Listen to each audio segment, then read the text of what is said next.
오늘은 종료주의를 맞이해서 요한복음 19장 28절부터 30절 말씀 가지고 주님의 갈증을 해결할 사람이라는 제목으로 함께 은혜 받기를 원합니다. 전호자고 계신 분하고 인사하겠습니다. 예수님의 갈증을 풀어드리십시다. 예수 그리스도는 죄와 사망으로 영원한 멸망 가운데 빠질 인생들을 구원하시기 위해서 이 땅에 오신 우리의 영원한 구주가 되심을 믿습니다. 주님의 십자가 사건은 바로 구원의 완성을 이루시는 거룩한 사건입니다. 세상 사람들은 십자가는 죽이는 것이라고 생각을 하고 멸망당하는 것이라고 생각하는 거였지만 하나님은 그런 십자가를 통해서 인류를 구원하실 생명의 도구로 사용해 줬으니 멸망당하는 자들에게는 십자가는 미련한 것이지만 구원받은 그리스도인에게는 십자가는 구원을 이루시는 하나님의 능력이 된다는 사실입니다. 귀한 성도가 이 십자가 신앙을 통해서 구원의 역사, 하나님의 능력을 체험하는 복된 성도가 되기를 주의 이름으로 간절히 축복합니다. 십자가는 그래서 세상 사람들에게는 멸시와 천대를 당하는 걸지 모르지만 믿음을 가지고 살아가는 이 땅의 모든 그리스도인들에게는 소중한 신앙으로 고백되고 간직되어야 될 믿음의 역사가 이 안에 있다는 것 깨닫고 십자가의 도를 잘 깨달아서 살아가는 성도들의 삶 속에 영적 승리가 이루어지기를 간절히 바라고 어둠의 세력, 인간을 죄로 몰고 가고 죽음으로 몰고 갔던 악한 죄악의 세력, 마귀의 역사가 십자가 구속의 능력 속에서 다 해결되는 성도의 삶을 이루시기를 주님의 이름으로 간절히 축원합니다. 할렐루야. 십자가의 사건은 대단한 고통이 동반되어 있다는 사실을 우리는 너무도 잘 압니다. 십자가의 고통, 주님이 당한 고통은 말로 표현할 수 없는 엄청난 고통입니다. 인간의 언어가 아무리 화려하고 기가 막힌 말로 설명할 수 있는 능력이 있을지라도 이 고통을 설명할 수 있는 언어적 능력은 없다고 봐야 합니다. 그냥 많이 아프다, 매우 아프다, 너무너무 아프다, 이 정도로 내 고통을 설명할 뿐 이 고통이 어떻게 얼마큼 아픈지를 우리의 언어로 설명할 수가 없는 거예요. 이 십자가뿐만 아니라 사람이 당하는 모든 고난을 어찌 설명할 수 있겠습니까? 하물며 세상에서 가장 큰 고통이라고 하는 십자가의 고통은 누구도 설명할 수 없어요. 당하는 사람만 아는 거고 아픈 사람만 그 고통을 느낄 뿐입니다. 이 땅의 모든 고통은 우리가 던다고 하지만 사실은 고통당하는 사람 고통을 덜어줄 수 있는 경우는 거의 없습니다. 그냥 당하는 사람이 아파하고 고통당해야 될 뿐입니다. 그런데 주님의 십자가 사건은 누구에게도 그 고통을 넘겨줄 수 없는 일이지만 넘겨줘서도 안 되는 일이 되어야 한다는 것을 아셔야 됩니다. 왜 그렇습니까? 십자가는 하나님의 아들이 인간의 죄를 대신 짊어지시고 구원의 완성을 이루시기 위해서 하나님의 아들이 당하는 고통이기 때문에 그렇습니다. 그러므로 십자가의 고통을 대신 누가 짊어지고 간다는 거 있을 수 없습니다. 아무리 훌륭하고 잘난 성현 군자들이라 할지라도 주님의 십자가를 대신 짊어지고 인간의 구원을 대신 감당할 수 있겠느냐? 그렇지 못하다는 겁니다. 아무리 훌륭하고 잘난 사람도 인간의 죄를 대신 짊어질 수 없으니 십자가는 오직 예수님만 짊어지시고 못 박혀 죽으셔야 하는 고난의 현장인 것을 알아야 합니다. 그래서 분명 성경은 말하기를 이 땅에 구원을 이루시게 하시는 이름은 예수 이름 외에는 주신 바 없으니 누구든지 예수 이름을 불러 구원받으며 예수님을 믿음으로 구원받아 믿는 자에게는 멸망하지 않고 영생을 얻게 하신다 하시는 주님의 거룩한 구속의 사건들이 고백되고 체험되기를 주님의 이름으로 간절히 축원합니다. 이것이 바로 오늘 그리스도인의 삶이요 저와 여러분의 평생의 삶이 되어야 한다는 것이죠. 예수님은 바로 그런 위대한 구속의 사건을 이루시기 위해서 하늘 보좌를 버리시고 낮고 천한 인간의 자리에 오셔서 인생들이 당하는 고통 그 이상의 고통을 당하시면서 십자가 고통 속에서 고통당하시고 십자가 고통 뒤에 당하오는 죽음의 천어편을 건너 영원한 부활과 생명으로 우리에게 생명의 축복을 주셨으니 우리가 평생토록 노래하고 찬송할 신앙의 노래, 불러야 될 새 노래가 있다면 죽음 당하신 어린 양, 나 위에 피 흘려주신 구속의 사건을 노래해야 되는 줄로 믿습니다.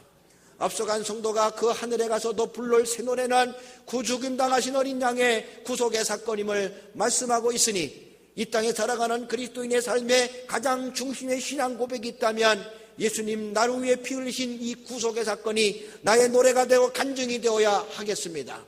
오늘 멋있는 찬송, 훌륭한 찬송, 음악적으로나 기술적으로나 나무랄 데 없는 대단한 찬송을 불렀다 할지라도 그 안에 십자가 구속의 사건이 결여되어 있다면 그 찬송은 세상의 노래와 다를 게 없다는 사실을 기억하시며, 비록 부족하게 부른 노래, 제대로 부르지 못한 노래를 알지라도 이 속에 구속의 사건을 담아놓을 때 그 찬송은 능력이 되고 죽음을 이기고 세상을 이기고 어둠의 세력을 물리치는 권세가 되는 것이니, 사랑하는 성도요, 이런 구속의 은혜 찬송 속에 체험되시기 바라고 고백되는 성도가 되기를 주님의 이름으로 간절히 축원합니다.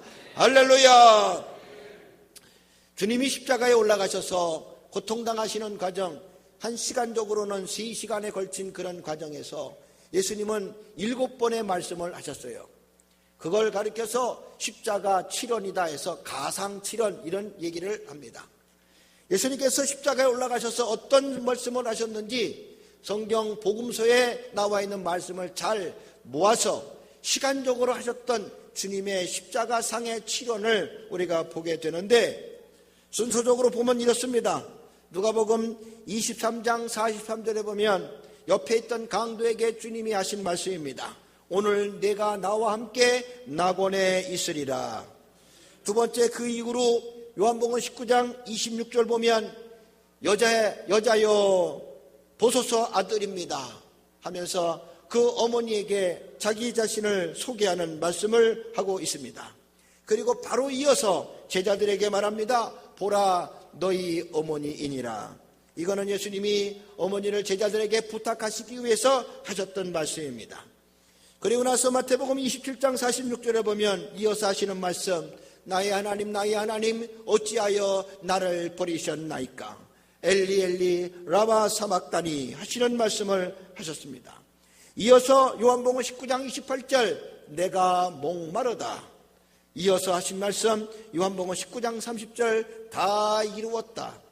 이 말씀하신 후에 누가복음 23장 46절에 보면 아버지여 내 영혼을 아버지 손에 의탁하나이다.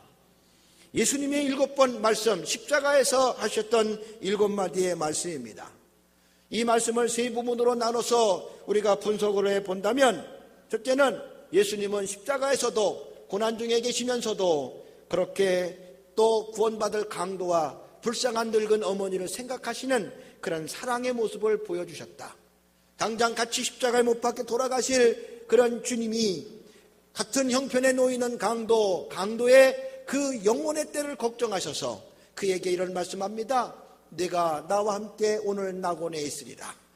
그 강도를 끝까지 구원의 선언을 이루시는 주님의 사랑, 늙은 어머니를 두고 죽음 저편으로 넘어가야 될 아들로서의 예수 그리스도께서 효성스러운 모습으로 어머니를 부탁하고 남은 제자들에게 어머니를 맡기시는 그런 주님의 사랑, 어려운 중에도 불쌍한 사람들, 구원받을 사람들, 돌봐야 될 사람들을 사랑하고 베푸신 주님의 사랑의 심성을 이곳에서 볼 수가 있습니다. 두 번째는 예수님이 십자가 고통을 당하면서 얼마나 아팠는지 아프다는 소리를 하고 계신다는 말씀입니다. 그것이 바로 엘리 엘리 라마 사박다니 나의 하나님 어찌하여 나를 버리셨나이까. 예수님은 그 십자가 고통이 얼마나 컸으면 하나님이 마치 사랑하는 아들 나를 버린 것 같은 그런 버림받은 고통을 당하고 있다는 얘기입니다. 하나님이 내 아버지라면 어찌 나를 이렇게 내버릴 수 있을까? 이런 고통 가운데 버릴 수 있을까? 분명히 생각해야 될 게 있습니다. 인간의 죄를 주님이 짊어진 이후부터는 그 죄는 버려질 것이라는 사실을 주님의 입술을 통해서 우리에게 선언하고 계시는 말씀입니다. 그러나 이 말씀 속에는 이렇게 버림받을 정도로 고통을 당하고 계시는 십자가의 고통을 주님이 표현하고 계시다는 말씀인 거죠. 그리고 나서 주님이 말합니다. 내가 목마르다. 갈증의 고통을 표현하고 계시는 말씀입니다. 예수님께서 이렇게 엄청난 고통을 당하시는데 고난스러운 그 현장에서 아프다고 말씀하시는 이 말씀을 보면서 우리가 십자가를 지고 가는 그리스도인이 되어야 될 삶을 점검해 볼 필요가 있습니다. 십자가의 삶은 고난의 삶입니다. 주님의 사명을 감당하는 것은 어렵고 힘든 삶입니다. 나를 힘들게 하고 주님의 일을 할 때마다 어렵게 하는 사람이 주변에 있습니다. 그럴 때마다 우리는 십자가에서 주님의 모습을 봅니다. 나를 고통스럽게 했던 그 사람을 저주하거나 그 사람을 욕하거나 그 사람들을 인생들을 다 저주해버리지 아니하시고 비난하지 아니하시고 그냥 아프다고 얘기하고 계시는 주님, 끝까지 아픈 건 아프다고 말하지만 아픔을 준 그 사람들에 대해서는 탓하지 않고 원망하지 않고 저주하지 않으셨던 주님의 이 모습을 고난 가운데 때로는 십자가 때문에 어려움을 겪는 그리스도인들이 갖춰야 될 신앙의 모습임을 깨닫게 합니다. 우리는 주님의 일 하다 보면 힘들 때가 있습니다. 그 일을 할 때마다 나를 힘들게 했던 사람을 떠올리면서 그 사람을 막 원망하고 그 사람을 비난할 때가 있습니다. 그런데 십자가를 지고 가야 될 믿음의 사람들이라면 그럴지라도 그를 원망하거나 그를 저주하거나 그를 비난하거나 욕하는 일은 하는 것이 아니다. 그게 십자가를 지고 가는 자의 바른 태도다. 오늘 내게 맡겨진 십자가의 사명이 있다 그러면 이것 감당하는 거 고난스러운 거 맞습니다. 어려운 거 맞습니다. 그러나 그것 때문에 누구를 원망하거나 탓하거나 욕하거나 비난하거나 저주하거나 하는 일이 있어서는 십자가를 지고 가는 자가 아닌 것을 깨닫고, 어려워도 아프다는 소리는 할 수 있어요. 그러나 저주하거나 누구를 비난하는 일을 삼가하는 것이 십자가를 지고 가는 자의 바른 모습인 것을 주님의 십자가 치료 가운데서 고통을 호소하시는 주님의 모습에서 배우는 신앙의 교훈인 줄로 믿습니다. 그리고 나서 주님은 아프다고 말씀하신 이후에 그리고 구원의 완성, 내가 십자가를 지고 가게 될 그 목적을 다 이루신 구원의 완성을 선언하고 계십니다. 다 이루었다. 아버지여, 내 영혼을 아버지 손에 부탁하나이다. 이거는 이제 십자가의 고통을 당하시면서 인류 구원을 이루게 당하시는 이 목적을 완성하신 것을 선언한 것이며, 인류가 이제 예수님의 십자가 사건 때문에 구원받게 되었다는 사실을 만방에 선포한 것이니 어둠의 세력에게 선포하며 이 땅에 죽어가는 인생들에게 선포한 축복의 말씀인 것을 깨닫고, 주님이 이루신 구원의 완성이, 주님이 이루신 구원의 축복이 오늘 저와 여러분의 삶에도 그대로 이루어지는 역사가 되시기를 주님의 이름으로 간절히 축원합니다. 할렐루야. 이게 바로 그리스도인의 삶이 된다는 말씀인 것이죠. 그런데 오늘 저는 또 종료주일 고난주일을 시작하면서 주님이 십자가에서 7마디 하신 가운데 이 고난에 관한 말씀 가운데서 은혜를 나누고자 하는 겁니다. 예수님은 2번의 고난, 아프다는 소리를 하셨어요. 아버지, 왜 나를 버리셨습니까? 이거는 전체적인 십자가 고통을 모두 표현한 겁니다. 너무너무 아프다는 거예요. 너무너무 힘들다는 거예요. 하나님이 나를 버린 것 같은 느낌이 들 정도로, 하나님이 나를 내버렸다는 그런 느낌이 가질 정도로, 하나님이 내 친아버지가 아닌 것 같다는 그런 생각으로 얼만큼 고통스러웠으면, 그렇지 않지만 그런 느낌을 갖고 아버지 왜 나를 버리셨나요? 하는 이 처절한 고통의 소리를 하고 계시다는 겁니다. 이 말씀은 십자가에서 당하는 모든 고통, 부끄러움을 당하는 고통, 모욕을 당하는 고통, 침을 뱉고 또 가시면류관을 쓰고 피를 흘리고 못을 박히고 살이 찢어지고 살이 뚫어지고 피를 쏟아내고 그리고 몸에 물이 쏟아져서 갈증을 느끼고 십자가에서 당하는 모든 고통을 한마디로 아버지 왜 나를 버리셨나요? 이 속에 담아 놓으셨다는 겁니다. 그런데 주님께서 그 고통을 얘기하시고 나서 또 이어서 내가 목마르다 하고 계세요. 목마르다는 거, 갈증을 느낀다는, 갈증의 고통을 느낀다는 거죠. 여러분, 십자가가 얼마나 갈증을 느끼는 자리인지 아셔야 됩니다. 일단 십자가에 못 박히면 피를 쏟게 될 때 피만 쏟아지는 게 아니에요. 우리 몸의 수분도 함께 빠져나가게 된다는 것이 아셔야 돼요. 십자가에 올라갈 때는 다 발가벗겨 올라가는 거예요. 하늘에 내리쬐는 태양볕에 내 안에 수분도 점점점 증발되고 말라져 가는 것이니 하루 이틀 동안 거기에 매달리면 이 갈증은 대단한 고통으로 다가오는 겁니다. 우리가 목마르다 해서 물을 벌컥벌컥 마실 때가 우리 몸의 수분이 1%가 부족하면 이런 갈증을 느껴서 그렇게 쉴 새 없이 물을 마신다고 그럽니다. 우리 몸에 3%가 물이 부족하면 생명의 위기가 온다고 합니다.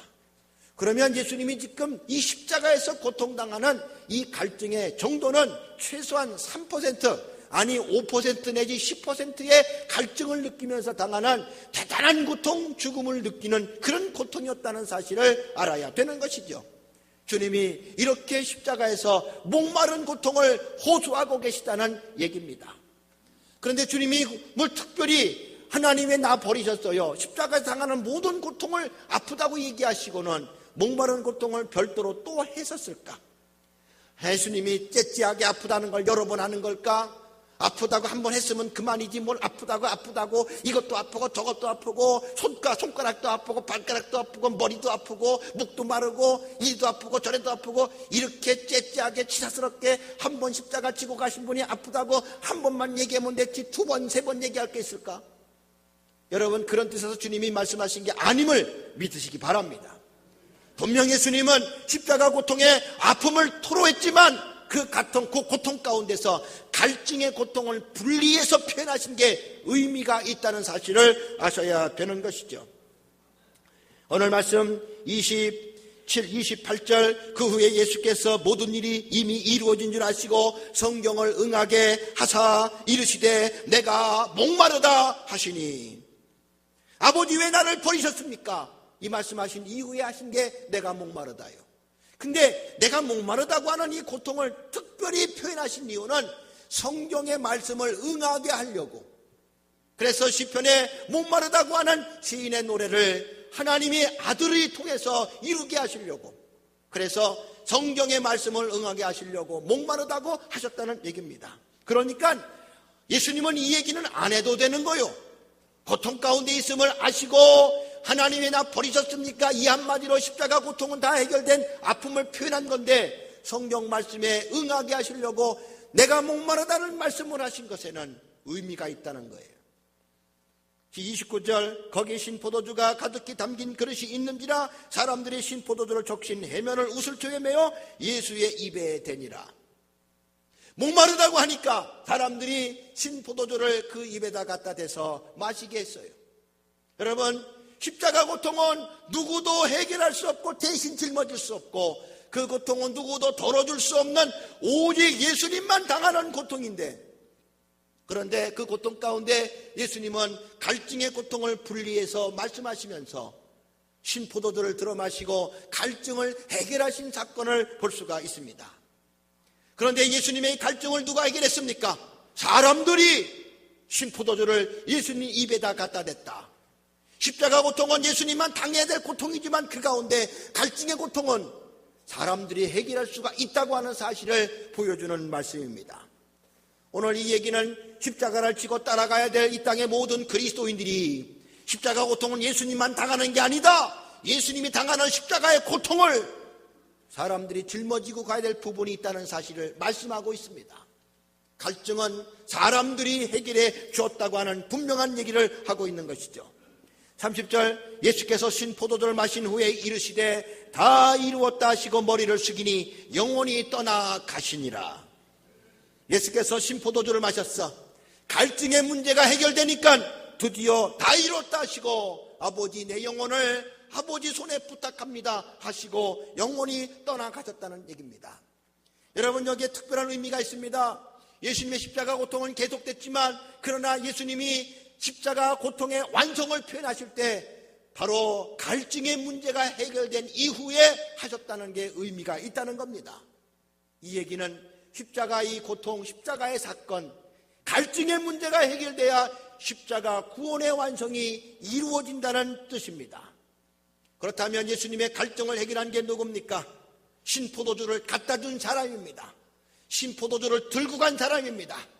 저는 이 말씀을 좀 더 정확하고 의미 있게 신포도주와 같은 사람이 바로 예수님의 십자가의 갈증을 해결해 줄 수 있는 사람인 것을 말씀하고 있습니다. 깨닫는 성도가 되기를 주의 이름으로 간절히 축원합니다. 그러므로 예수님은 십자가의 완성을 표현하시기 전에 갈증의 문제를 얘기하셨고, 이게 해결될 때 드디어 구원의 완성을 선언하시고 당신의 영혼을 하나님께 맡길 수 있도록 그렇게 기도하신 걸 보면, 오늘 우리는 주님의 갈증을 해결해 주셔야, 우리가 주님의 갈증을 해결해 드려야 주님의 구원의 완성이 이루어진다는 뜻으로 깨닫기를 주님의 이름으로 간절히 부탁합니다. 십자가 완성, 구원의 완성은 바로 주님의 갈증을 해결할 사람이어야 된다는 얘기입니다. 그렇다면 누가 주님의 갈증을 해결할 수가 있었습니까? 신포도주를 들고 간 사람, 신포도주와 같은 사람이 바로 예수님의 고통과 예수님의 갈증을 해결할 수 있었다는 사실을 말씀하고 있으니, 사랑하는 우리 가톨릭 모든 성도들이여, 예수님의 십자가 고통을, 이 갈증의 고통을 해결할 수 있는 신포도주와 같은 성도가 되기를 주님의 이름으로 간절히 축원합니다. 그렇다면 신포도주와 같은 사람이 누굴까? 신포도주 같은 사람, 이 사람은 한마디로 말하면 변화된 사람이다. 또 잡시다. 변화된 사람. 보통 갈증의 문제를 해결하려면 우리는 물을 마시도록 돼 있습니다. 목마르면 물을 먹지 누가 포도주를 먹겠어요? 포도주는 음료 같아서 당분이 있어서 오히려 갈증을 더 가중시킬 수가 있습니다. 목마르면 탄산음료 마시는 사람이 있는데 먹을 때는 짜릿하고 뭔가 시원한 것 같아도 조금 있으면 다시 갈증이 가중되는 걸 볼 수 있어요. 그저 목마르면 시원한 생수 먹는 것이 갈증을 해결할 수가 있는데, 오늘 십자가에서 당하는 이 고통 속에서 느끼는 이 갈증의 고통은 물이 아니라 신포도주로 해결했다고 하는 사실을 볼 수가 있는 것이죠. 신포도주가 어떤 포도주입니까? 이것은 아주 잘 발효된 포도주다. 신포도주 하면 우리의 표현으로 보면은 상한 포도주처럼 느낄 수 있어요. 음식이 시었네, 그렇게 할 때 음식이 상했네, 그렇게 얘기할 수 있으나, 원어로 성경을 보면 아주 잘 발효된 극상품 포도주와 같은 것이다, 그렇게 느끼시면 아시면 됩니다. 보통 이렇게 목이 많으면 이렇게 신포도주에다가 물을 타서 많이 희석해서 먹으면 갈증이 해결된다고 합니다. 그래서 물을 탄 포도주를 포스카라라고 얘기하는데, 포카리 스웨트의 포카리가 이 포스카에서 어원된 말이 아닐까, 그렇게 추측을 하기도 합니다. 어떻든 신포도주는 잘 발효시킨 포도주로 물을 타서 먹으면 아주 청량음료제로 이것처럼 좋은 게 없으니, 로마 병사들은 전쟁에 나갈 때 그 병에다가 이렇게 포도주에 물을 타서 그걸 시식때때로 마심으로 자기의 갈증을 해결했다고 하는 문헌의 기록을 보면서, 아, 포도주는 이렇게 갈증을 해결하는데 아주 좋은 거구나 하는 사실을 알 수가 있습니다. 그렇다면 이 포도주가 어떤 것을 의미할까? 포도주는 기쁨을 상징한다는 얘기입니다. 유대의 속담엔 그래서 포도주는 기쁨이다, 그런 속담이 있다고 그래요. 포도주는 바로 기쁨을 주는 거예요. 물은 그냥 맹맹한 맛만 전하지만 포도주는 색깔이 있죠, 맛이 있죠. 그리고 그걸 마신 사람에게는 뭔가 기분을 상승시키는 그러한 효과를 주고 있기에 포도주는 기쁨을 주는 것이라 그렇게 이해하고 있다는 얘기입니다. 그렇다면 포도주는 어떤 기쁨을 주는 걸까? 포도주가 주는 기쁨은 뭘까? 성경을 보면 분명하게 말합니다. 포도주는 변화된 거다. 물이 변하여 포도주 됐네. 요한복음 2장 1절부터 13절 말씀에 가나 혼인잔치의 얘기가 나옵니다. 가나 혼인잔치, 거기에 포도주가 바로 잔치 초반부에 떨어지게 됨으로써 그 잔치집에 위기가 왔습니다. 포도주는 흥을 돋구는 것이며 잔치의 여흥을 즐길 수 있도록 준비된 음식인데, 이것이 일찌감치 떨어졌다면 잔치집에는 찬물 끼얹는 것 같은 썰렁함을 줄 것이며 사람들에게 비난받는 그런 상황이 되고 마는 것입니다. 잔치집으로서는 일대의 위기가 아닐 수 없는 것이죠. 이런 포도주를 당장 어디서 구해올 수 있겠습니까? 이거는 그래도 보통 몇 달이든지 잘 이렇게 발효시킨 것이어야 되는데 당장 포도주를 어디서 구할 수 있겠습니까? 이 많은 포도주를. 그때 예수님이 그 가정에 계셨습니다. 예수님의 능력을 알고 예수님의 거룩한 역사를 알고 있는 유일한 사람 마리아는 예수님에게 다가가서 이 문제를 얘기하고 이 문제 해결할 것을 그에게 맡겨주십니다. 예수님께서 이제 그 모든 어려운 문제를 짊어지시고 그 하인들에게 두세 통 드는 항아리에다가 물을 가득 실어 담으라고 해놓고는, 그리고는 연회장에게 갖다 주라고 명령을 하십니다. 물 담은 항아리를 연회장에 갖다 줍니다. 그 물을 포도주라고 누가 믿겠습니까? 지금 넣은 거는 물인데 그게 연회장에 가서 연회장의 뚜껑을 열고 맛을 보는 순간 이것은 아주 극상품 포도주로 변화가 되어서 연회장이 이런 말을 합니다. 어찌 잔치 마지막 부분에 이렇게 좋은 포도주를 내느냐 하면서 그 잔치집을 축복하고 아주 격려하는 그런 소리를 하게 되는 것이죠. 드디어 물이 변해서 포도주가 되었을 때 잔치집에는 기쁨이 계속됐으며 모든 사람에게는 기쁨을 더해 줄 수 있었던 그런 놀라운 역사가 나타나게 되었다는 말입니다. 그 집에 물이 많았으나 그 물이 그냥 잔치집에 나갔다 그러면 그 물은 사람들에게 비난의 거리가 되었으며 조롱의 거리가 되었으며 그리고 그 가정을 위기로 몰고 갈 수 있었으나 그 물이 변화되어 포도주가 되니 모든 사람을 살리고 기쁨을 주는 축복의 사건이 되었으니 물은 변해서 포도주가 될 때 모두에게 기쁨되고 축복된다는 이 귀한 말씀이 그 안에 담겨 있다는 말입니다. 그러므로 변화된 것이 기쁨을 준다는 얘기입니다. 물이 변화되지 않고 물로 있으면 사람들에게는 그냥 맹맹한 마음만 줄 수 있을지 모르지만 그러나 포도주로 변화될 때 모두에게 기쁨이 된다는 것을 말씀하고 있으니 오늘 예수님이 신포도주를 마셔서 드디어 내 해갈의 기쁨을 내가 경험한다고 선언하실 수 있었던 것은 바로 오늘 이렇게 변화된 사람을 통해서 이루시는 거룩한 구원의 소리인 것을 깨달아야 하겠습니다. 오늘 예수님이 십자가에서 그토록 목말라 하시며 찾는 사람이 있다면 누구겠습니까? 포도주와 같은 사람, 잘 발효된 신포도주와 같은 사람, 잘 변화된 사람, 그래서 주님의 기쁨이 되고 하나님 영광되는 사람이 바로 주님의 갈증을 해결할 수 있는 사람인 것을 뜻하는 것이니 사랑하는 가톨교회 모든 성도들이요 변화된 사람 되셔서 하나님 기쁨 되시고 이 땅에 많은 사람에게 기쁨을 나눠줄 수 있는 거룩한 성도가 되기를 주님의 이름으로 간절히 축원합니다. 할렐루야. 변화된 사람 어떤 사람입니까? 변화된 사람, 육으로만 살던 사람이 영적으로 변화될 때 변화된 사람, 땅만 바라보고 사는 사람이 이제는 하늘을 바라보며 살아가는 하늘의 사람으로 변화된 사람, 늘 자기 것만 생각하고 이기적인 사람이 너를 생각하면 남을 배려할 수 있는 이타적인 사람으로의 변화, 이런 변화가 주님의 기쁨이 된다 말입니다. 영적인 사람이 육적인 사람이 영적인 사람으로 변화되는 것, 죄인 됐던 사람이 의인으로 변화되는 것, 예수 안 믿던 사람이 예수 믿는 사람으로 변화되는 것, 이것이 바로 하나님의 기쁨이요 십자가에서 오늘도 변화된 사람 때문에 갈증을 느끼고 계시는 주님의 갈증을 해결할 수 있는 그런 거룩한 역사가 담겨 있다는 것을 말씀하고 있으니 사랑하는 성도여, 오늘도 십자가에서 목말라 갈증을 느끼며 내가 목마르다고 토로하시는 주님 앞에 신포도주와 같이 변화된 사람으로 예수님의 갈증을 해결하시며 십자가에서 구원의 완성을 선언하실 수 있도록 주님의 갈증을 해결하는 성도가 되기를 주의 이름으로 간절히 축원합니다.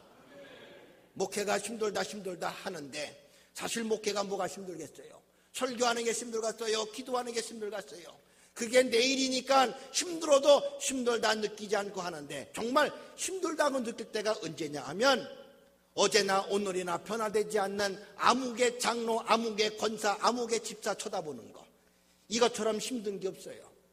언제까 변화될까? 주일 낮 예배만 나오던 사람이 저녁 예배 나오면 얼마나 좋을까? 저녁 예배도 나온 사람이 수요일도 나오면 얼마나 좋으며 수요일만 나온 사람이 철야도 나오면 얼마나 좋을까? 철야까지 나온 사람이 또 나와야 할 예배가 있다면 뭐가 있겠어요? 자신이 없으니까 말도 못하네. 새벽 예배까지 나오면 얼마나 좋을까? 무슨 시간이 바뀌고 세월이 지나가면 이렇게 변화되는 거 아니에요? 작은 씨가 변화돼서 싹을 내고 그 싹이 변화돼서 꽃을 내고 그 꽃이 변화돼서 열매를 맺고 그 열매가 바로 사람들에게 기쁨 주고 축복하고 생명 주는 거 아니겠어요? 이렇게 좀 변화가 되고 변화가 되어야 그렇게 하나님의 기쁨 되지 않겠어요? 제가 우리 교회 온 지 3년 됐는데 3년 동안 주일 낮 예배만 나오신 분은 여전히 낮 예배만 나오더라고. 3년 전에 새벽 예배 안 나온 분은 여전히 안 나오더라고. 이런 분들이 변화가 되면 거기에 목회에 기쁨이 있는 거예요. 거기에 그런 사람만 한 사람만 봐도 그냥 신이 나는 거야. 말씀을 듣고 회개가 터져나오고 말씀 듣고 내가 하나님 앞에 이렇게 부족한 자구나, 앞으로 잘 살겠습니다, 신앙의 고백이 막 새로워지고 이렇게 막 변화가 될 때 거기에 신나는 거예요. 근데 어제나 오늘이나 변하지 않는 장로, 어제나 오늘이나 변하지 않는 권사, 집사, 어제나 오늘이나 변하지 않고 맨날 그 모양 그 꼴로 살아가는 평신도들의 삶을 보면 주여 언제까지 저가 변화되겠나이까 하고 쳐다보는데 너무 힘들고 너무 지루한 거야. 사랑하는 성도여, 이렇게 하물며 낮고 천한 목사도 그럴진데 하늘 하나님이 얼마나 우리의 변화를 원하고 계시겠습니까? 참 포도주, 기쁜 포도주 되시기를 주님의 이름으로 간절히 축원합니다. 할렐루야. 이렇게 변화된 사람을 보고 있을 때 주님이 비로소 말씀하는 거예요. 다 이루었다. 십자가 고통은 너무나 컸지만 그러나 십자가 고통 가운데 특별히 갈증의 고통을 구별하시고 우리에게 하시는 얘기야. 아무개 장로 그 사람의 변화를 보고 주님이 하시는 말씀이요, 내가 다 이루었다. 안목의 권사, 안목의 집사, 안목의 성도를 바라보시면서 그의 변화를 보고 내가 널 보니까 다 이루었다. 십자가 구원의 완성을 이루었다 말씀하고 계시니 오늘 나를 보고 주님이 십자가 구원의 완성을 이룰 수 있는 그런 신포도주와 같이 변화된 성도가 되셔서 날마다 하늘 하나님께 기쁨이 되고 이 땅의 많은 사람에게 기쁨이 되기를 주님의 이름으로 간절히 축원합니다.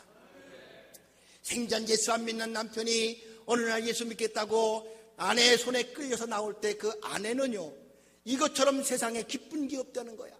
그를 위해서 날마다 기도하고 주여 내 남편이 구원받기 원합니다. 예수 믿게 해주세요. 교회 가자고 수없이 눈물로 호소했건만 그렇게 고집불통이었던 그 남편이 어느 날 변화가 돼서 나도 한번 예수 믿겠다고 아내의 손에 끌려서 하나님 전을 찾아 나오는 그 모습을 바라볼 때 그 아내는 너무너무 기쁜 거예요. 남편의 변화는 아내의 기쁨이 됩니다. 여러분, 변화되는 건 돈 드는 것도 아니고 세금 내는 것도 아니고 국가에서 부과하는 세금도 없어요. 그러니 변화된 사람이 되어서 모두에게 기쁨이 되시고 하나님께 기쁨이 되시기를 주님의 이름으로 간절히 축원합니다. 예수님은 이런 신포도주를 마신 후에 갈증의 문제를 해결하시고 나서 드디어 말씀합니다. 내가 다 이루었다. 얼만큼 갈증이 심했으면 주님이 구원의 완성을 선포하시지 못하시고 여전히 그 변화되지 못한 인생들을 바라보시면서 아무개야, 아무개야, 내가 너를 보니 목마르다. 너를 보니 목마르다. 너를 보니 목마르다. 30년 40년 신앙생활했건만 어찌 한결같이 40년 전이나 지금이나 똑같냐. 내가 너 보니 목마르다. 목마르다. 고통 중에서도 이렇게 나를 보시면서 목마르다고 호소하시는 주님의 갈증의 고통을 해결할 당사가 누굽니까? 신포도주. 변화되지 않는 사람은 주님의 갈등을 해결할 수 없음을 깨닫고 오늘 주님 이 고난주간을 맞이하고 십자가 고난을 묵상하면서 내가 하나님 앞에 변화된 자가 되어 하나님의 기쁨이 되고 세상의 기쁨이 되겠습니다. 신포도주로 살겠사오니 주여 나를 끝까지 맛변하지 않도록 축복해 주옵소서. 믿음으로 살아가는 성도가 되기를 주님의 이름으로 간절히 축원합니다. 할렐루야. 이게 바로 신포도주요. 근데 오늘 말씀 보니까 여러분, 예수님이 십자가에 올라가셔서 포도주를 2번 마시게 되는데 한 번은 마시지 않고 거절한 사건이 나옵니다. 거절한 사건이 있어요. 그러니까 포도주는 포도주인데 마시지 않았어. 예수님이 거부했다 이거예요. 마신 포도주가 있고 마시지 않는 포도주가 있어요. 그게 바로 마태복음 27장 34절에 나옵니다. 쓸개 탄 포도주. 쓸개 탄 포도주를 예수께 주어 마시게 하려 하였더니 예수께서 맛보시고 마시고자 하지 아니하셨더라. 쓸개 탄 포도주는 안 마셨어. 쓸개 탄 포도주가 어떤 포도주냐? 마가복음 15장 23절에는 몰약을 탄 포도주를 주었으나 예수께서 받지 아니하시니라. 쓸개 탄 포도주, 몰약을 탄 포도주. 쓸개와 몰약이라는 말인 헬라어 원어로 보면 비슷한 단어로 사용되고 있어요. 그래서 번역하는 과정에서 쓸개로 번역하고 몰약으로 번역한 뿐이야. 한마디로 얘기하면 이 맛이, 포도주 맛이 달짝지근해야 돼. 여러분, 포도주 맛이 달아요, 써요? 먹어보셨구만. 안 먹어보신 분이 없지. 성만찬을 하는데 다 드셔보셨지. 포도주 맛은 달아야 돼요. 근데 포도주 맛이 안 달았어. 맛변한 포도주. 왜 십자가에 달려있는 사람에게 쓸개탄 포도주 또는 모약탄 포도주를 줬냐 하면, 이 모약과 쓸개, 이 쓴맛은 고통을 억제시키는 마취제 역할을 한다고 그래요. 그래서 고통당하는 사람에게는 이걸 마시게 함으로써 고통을 좀 더 덜어주고 싶은 그러한 뜻에서 마취시키는 그런 효과를 보이기 위해서 쓸개탄 포도주 혹은 모약탄 포도주를 마시게 한다는 겁니다. 근데 주님이 안 마셨어. 뭐 목마르면 뭐라도 먹어야지. 뭐 지금 뭐 이것저것 가릴 게 뭐가 있어요. 목마르면 쓰든지 달든지 일단 수분이 공급되면 되는 거니까 마셔야 되는데 안 마셨어. 왜 안 마셨을까? 맛이 변해서 안 마신 거야. 맛이 변질돼서 안 마셨어. 그러므로 예수님이 포도주라고 다 마시냐? 안 마시는 포도주, 거부하는 포도주가 있어요. 어떤 포도주? 포도주는 포도주인데 변화되긴 변화됐는데 맛이 변질이 됐어. 변질이. 처음에는 예수님 잘 믿겠다고 했는데 시간이 지나면서 거기에서 달맛이 안 나고 쓴맛만 나와. 예수 처음 믿었을 때, 은혜 받을 때는 얼마나 그 사람의 달짝지근 합니까? 말마디 하나하나 해도 얼마나 사람들에게 달콤함을 줍니까? 성도에게 기쁨을 주고 은혜를 주고 그 입에서 나오는 말 한마디 한마디에 정말 사람들이 달짝지근한 그런 은혜를 겪고 있는데, 어느 틈엔가 20년 30년 되니까 그 입에서 몰약탄 포도주처럼 쓴맛이 나와. 콕콕 찌르고 말 한마디 하는데 건방지고 교만하고 오만하고 아주 무례하고 이의도 없고 아뢰야 가리지 아니하고 못된 짓을 하고, 말 한마디 해도 꼭꼭 가시같이 콕콕 찔러 아프게 하고 변화된 거예요. 변질된 거예요. 변질된 포도주 주님 거부하신다는 거. 여러분, 지금 내 모습이, 내가 예수님 믿을 때는 얼마나 신앙생활을 잘했어요. 많은 사람들에게 정말 축복하는 소도 잘했잖아. 근데 어느 틈엔가 내 입에서는 남을 축복하는 얘기는 다 사라지고 원망하고 불평하고 비난하고 저주하고 욕하고 하는 소리로 가득했다면, 변질된 포도주, 맛버린 포도주, 하나님의 아들이 십자가에서 내뱉은 포도주 될 수밖에 없는 거 아닙니까? 예수 믿을 때 처음에는요, 변화돼서 그의 입에서 말해 감사가 튀어나오고 찬송이 튀어나오고 매 순간마다 성도를 만날 때마다 감사합니다. 뭐가 감사한지 모르는데 그냥 내 입에서는, 내 안에서는 감사가 나오고. 그런데 어느 틈엔가 20년 30년 집사되고 권사되고 장로되고 직분이 바뀌어가면서 점점점 변질되어 가서 불평나고 원망나고 그렇게 아주 짜증만 내고 몰약탄 포도주, 쓸개탄 포도주, 맛변한 포도주, 변질된 포도주 되고 있지 않습니까? 여러분, 아무리 십자가에 주님이 목말라서 내가 목마르다고 할지라도 이렇게 맛변한 포도주는 마시지 아니하시고 거부하시고 내뱉으신다는 사실을 깨달을 때, 오늘 십자가 고통에서 이 갈증하시는 우리 주님이 받아줄 수 있는 신포도가 돼야지 몰약탄 썩은 포도주, 쓴맛 나는 포도주가 돼서야 되겠습니까? 사랑하는 우리 가톨교 모든 성도요, 신포도주가 되시기를 주님의 이름으로 간절히 축원합니다. 성경의 말씀을 보면 처음에는 정말 신포도처럼 잘 발효돼서 변화되어서 주 앞에 충성도 하고 헌신도 하고 열심히 애쓰고 수고하는 그런 사람이 어느 틈엔가 변질되어 가지고 맛변한 포도주가 된 사람이 나옵니다. 바로 사도 바울의 사역 속에서 함께했던 사람입니다. 어떤 사람입니까? 바로 데마라는 사람입니다. 바울이 골로새 교회에서 문안할 때, 또 문안할 때 나왔던 사람이에요. 골로새 4장 14절, 또 빌레몬에게 문안할 때 말했던 사람, 빌레몬서 1장 24절에 등장한 사람을 말합니다.